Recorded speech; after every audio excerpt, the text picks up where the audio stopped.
Hey there everybody, welcome back to Story Time with Jasper. I hope that you've all been doing well and that you are prepared for today's story, that you are comfortable, that you have got whatever comfortable outfit you want to be wearing on, that you have your favorite plushie with you. I got Zilla with me here. Say hi there, Zilla. Look at him with his teeny tiny arm and his big old mouth. So, Zilla and I have another story for you today, and that story is right here. It's written by a fella by the name of Russell Hoban, and this person wrote a book called Bread and Jam for Francis. So you can see Francis there. Francis is a little critter who likes jam. So we are going to be jumping into the story right away. I hope you're ready. Make sure you got your soft plushie, your comfy outfit, maybe a nice pillow, a drink of some kind to drink with. Don't sit too close to the screen. And we will go ahead and start our story. Bread and Jam for Francis. There we are.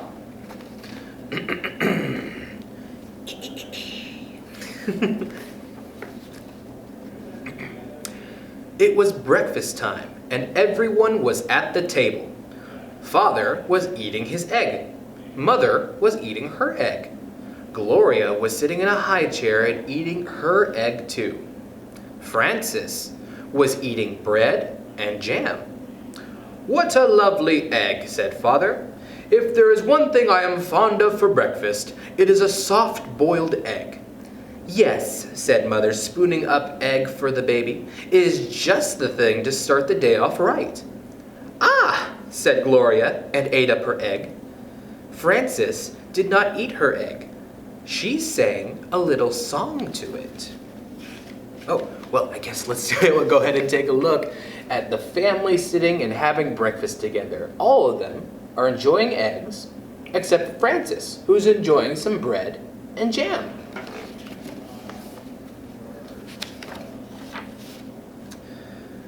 So Francis sang a little song to her egg. She sang the song very softly. "I do not like the way you slide. I do not like your soft inside. I do not like you lots of ways. I could not do for many days without eggs." "What did you say, Francis?" asked Father. "Nothing," said Francis, spreading jam on another slice of bread. "Why do you keep eating bread and jam?" asked Father, "when you have a lovely soft-boiled egg?" "One of the reasons I like bread and jam," said Francis, "is that it does not slide off your spoon in a funny way." So here is her dad asking her a question about bread and jam and why she won't eat her egg.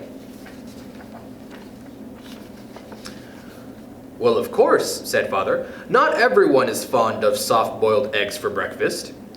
But there are other kinds of eggs. There are sunny-side-up and sunny-side-down eggs." "Yes," said Francis, "but sunny-side-up eggs lie on the plate and look up at you in a funny way. And sunny-side-down eggs just lie on their stomachs and wait." "What about scrambled eggs?" said Father. "Scrambled eggs fall off the fork and roll under the table," said Francis. "I think it's time for you to go now," said Mother. Francis picked up her books, her lunchbox, and her skipping rope. Then she kissed Mother and Father goodbye and went to the bus stop. There she is, heading on her way to the bus stop.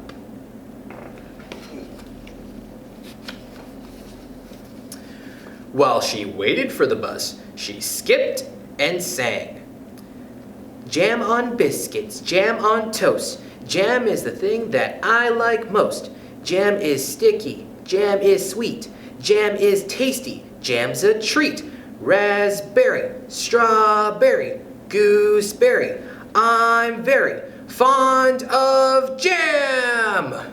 Whoa. She was just waiting for that bus to come. She was able to crank out a whole song. Look at her go. That evening, for dinner, Mother cooked breaded veal cutlets with string beans and baked potatoes. "Ah," said Father, "what is there handsomer on a plate and tastier to eat than breaded veal cutlet?" "It is a nice dish, isn't it?" said Mother. "Eat up the string bean, Gloria."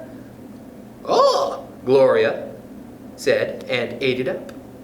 She had already eaten her dinner of strained beef and sweet potatoes, but she liked to practice with a string bean when she could. Oh, well, I guess let's go ahead and take a look at this veal cutlet. A wonderful side of meat that not very many people get to eat.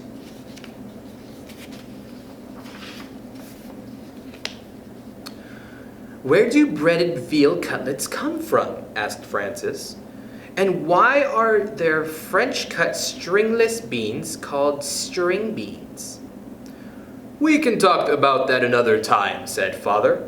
"Now it is time to eat our dinner." Frances looked at her plate and sang, "What do cutlets wear before they're breaded? Flannel nightgowns, cowboy boots, furry jackets, sailor suits." Then she spread jam on a slice of bread and took a bite. "She won't try anything new," said Mother to Father. "She just eats bread and jam." "How do you know what you'll like if you won't even try anything?" asked Father. "Well," said Frances, "there are many different things to eat, and they taste many different ways. But when I have bread and jam, I always know what I'm getting, and I am very pleased." "You try new things in your school lunches," said Mother. "Today I gave you a chicken salad sandwich."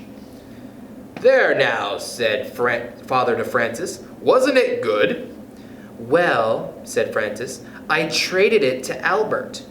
"For what?" said Father. "Bread and jam," said Frances. Look at her telling her folks about how she got bread and jam for lunch. Traded in her mother's chicken salad sandwich. The next morning at breakfast, Father sat down and said, "Now I call that a pretty sight. Fresh orange juice and poached eggs on toast. That's a proper breakfast for you." "Thank you so much for saying so," said Mother. "Poached eggs on toast do have a cheery look, I think." Frances began to sing a poached egg song. "Poached eggs on toast, why do you shiver with such a funny little quiver?" Then she looked down and saw that she did not have a poached egg. "I have no poached egg," said Frances. "I have nothing but orange juice." "I know," said Mother. "Why is that?" said Frances. "Everybody else has a poached egg. Even Gloria has a poached egg, and she is nothing but a baby." "But you do not like eggs," said Mother, "and that is why I did not poach one for you. Have some bread and jam if you are hungry." So Frances ate bread and jam and went to school. What is Mama up to? Why didn't Frances get a poached egg? Curious, Mama. When the bell rang for lunch, Frances sat down next to her friend Albert. "What do you have today?" said Frances. "I have a cream cheese, cucumber, and tomato sandwich on rye bread," said Albert. "And a pickle to go with it. And a hard-boiled egg and a little cardboard shaker of salt to go with that. And a thermos of bottled milk. And a bunch of grapes, and a tangerine, and a cup custard, and a spoon to eat it with. What do you have?"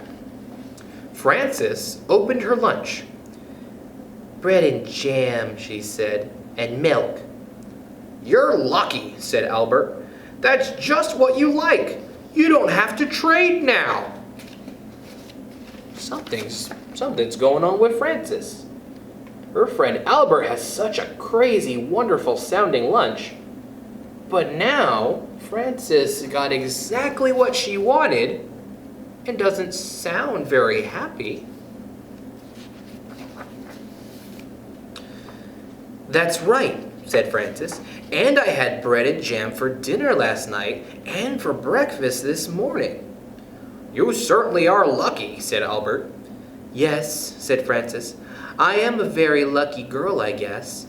But I'll trade you if you want to." "That's all right," said Albert. "I like cream cheese with cucumbers and tomatoes on rye." Albert took 2 napkins from his lunchbox. He tucked one napkin under his chin, and he spread the other one on his desk like a tablecloth. He arranged his lunch neatly on the napkin.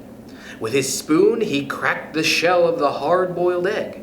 He peeled away the shell and bit off the end of the egg. He sprinkled salt on the yolk and set the egg down again. He unscrewed his thermos bottle cup and filled it with milk. Then he was ready to eat his lunch. He took a bite of a sandwich, a bite of pickle, a bite of hard-boiled egg, and a drink of milk. Then he sprinkled some more salt on the egg and went around again. Albert made the sandwich, the pickle, the egg, and the milk come out even.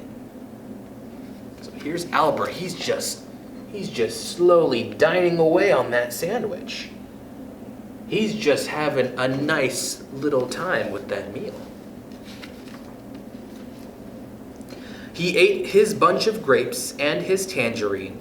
Then he cleared away the crumpled up wax paper, the eggshell, and the tangerine peel. He set the cup custard in the middle of the napkin on his desk. He took up his spoon and ate up all the custard. Then Albert folded up his napkins and put them away. He put away his cardboard shaker and his spoon. He screwed the cup on top of his thermos bottle. He shut his lunchbox. He put it back inside his desk and sighed. "I like to have a good lunch," said Albert. Frances ate her bread and jam and drank her milk. Then she went out to the playground and skipped rope. She did not skip as fast as she had skipped in the morning, and she sang. "Jam in the morning, jam at noon, bread and jam by the light of the moon. Jam is very nice." Frances is thinking about something. When Frances got home from school, Mother said, "I know you like to have a little snack when you get home from school, and I have one all ready for you." "I do like snacks," said Frances, running to the kitchen. "Here it is," said Mother, "a glass of milk and some nice bread and jam for you." "Aren't you worried that maybe I will get sick and all my teeth will fall out from eating so much bread and jam?" asked Frances.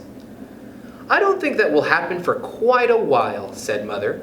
"So eat it all up and enjoy it." Frances ate up most of her bread and jam, but she did not eat all of it. After her snack, she went outside to skip rope.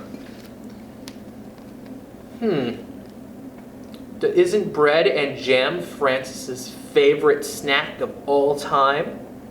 It's the one thing she knows will taste good every time, right? Frances skipped a little more slowly than she had skipped at noon.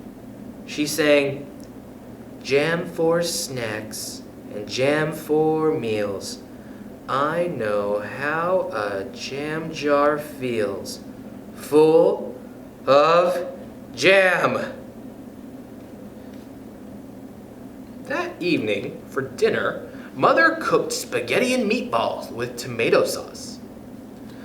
"I'm glad to see there will be enough for second helpings," said Father, "because spaghetti and meatballs is one of my favorite dishes." Okay, Father's about ready to jump right into that spaghetti and meatballs. I think he's ready to have himself quite the dinner. Spaghetti and meatballs is a favorite with everybody, said Mother. Try a little spaghetti, Gloria. Said Gloria, and tried the spaghetti. Frances looked down at her plate and saw that there was no spaghetti and meatballs on it.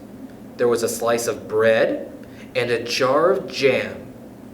Frances began to cry. My goodness, said Mother, Frances is crying. What's the matter? Asked Father. Frances looked down at her plate and sang a sad little song. She sang so softly that Mother and Father could scarcely hear her.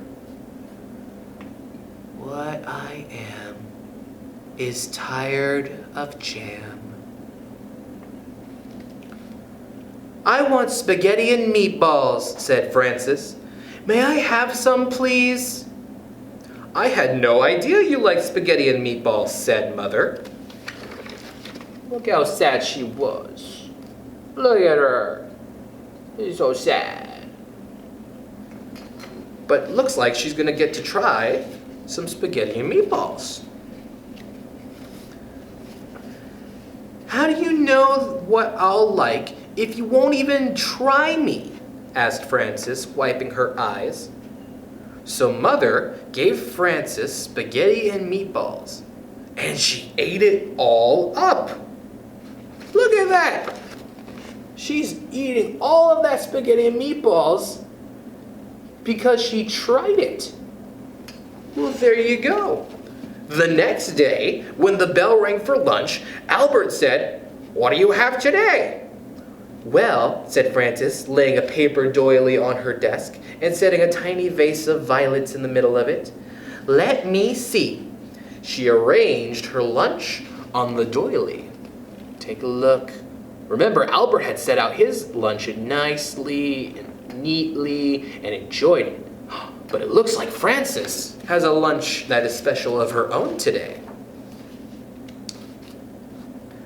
I have a thermos bottle of cream of tomato soup, she said, and a lobster salad sandwich on thin slices of white bread. I have celery, carrot sticks, and black olives, and a little cardboard shaker of salt for the celery, and 2 plums, and a tiny basket of cherries, and vanilla pudding with chocolate sprinkles, and a spoon to eat it with.